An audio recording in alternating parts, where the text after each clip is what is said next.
Shalom saudara yang kasih Tuhan, saya ada di Labuan Bajo. Ini adalah hari pertama dari 2 malam 3 hari bersama dengan teman-teman PAW Surabaya dan para hamba Tuhan. Mari kita merenungkan saudara bahwa kita kerap kali kita punya Yesus. Setiap orang punya Yesus sehingga dia pergi ke gereja. Pertanyaannya, apakah ada karakter Kristus di dalam hidup kita?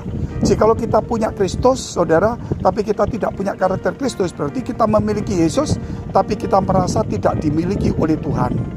Padahal Tuhan telah memberi kita dengan harga yang lunas dan itu lunas dibayar. Sehingga hidup kita bukan lagi tapi Kristus. Demikian juga kita punya karunia, kita punya Roh Kudus.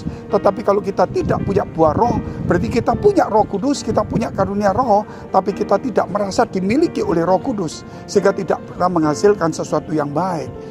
Contoh kalau kita lihat sebuah rumah, atau sebuah pohon yang ada ditanam di rumah, dan jikalau pohon itu tidak berbuah, apa yang saudara pikirkan? Pasti saudara akan tebang dan sebagainya. Sebab itu kerap kali kita ada di rumah Tuhan tapi tidak berbuah. Kita hanya bertumbuh, makan air terlalu banyak, dan kita mungkin terlalu besar, mungkin jemaat besar, uang banyak dan sebagainya. Tapi kalau tidak ada buah karakter Kristus, tidak ada buah roh, tidak ada gunanya saudara. Sebab itu sangat penting sekali. Contoh kita punya rumah, tetapi saudara, kalau kita tidak menjadi bagian dari rumah itu, maka rumah semewah apapun juga, maka kalau kita tidak menjadi bagian dari rumah itu, maka rumah itu menjadi hampa. Contohnya, rumah mewah, tapi kalau kita suami istri ribut, anak ribut, masalah kita tidak bisa menikmati, maka apa yang terjadi saudara?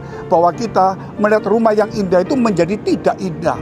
Jikalau rumah itu walaupun tidak indah, tapi kalau kita menjadi bagian dari rumah itu, pemandangan dari rumah itu, orang bukan cuma melihat rumah itu indah saja, tetapi bisa melihat orang-orang yang di dalamnya itu yang teratur, disiplin, itu menjadi bagian keindahan dari rumah itu.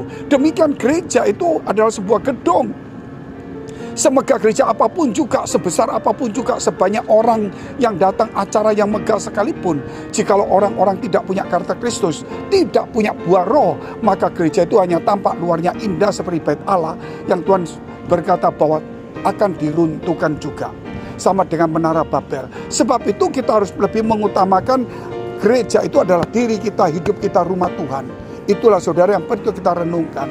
Berulang-ulang kita harus merenungkan, apakah saya punya buah roh, apakah saya punya karakter Kristus, apakah ajaran Yesus kita lakukan. Itulah pertanyaan yang kita renungkan. Sampai jumpa. Tuhan Yesus memberkati.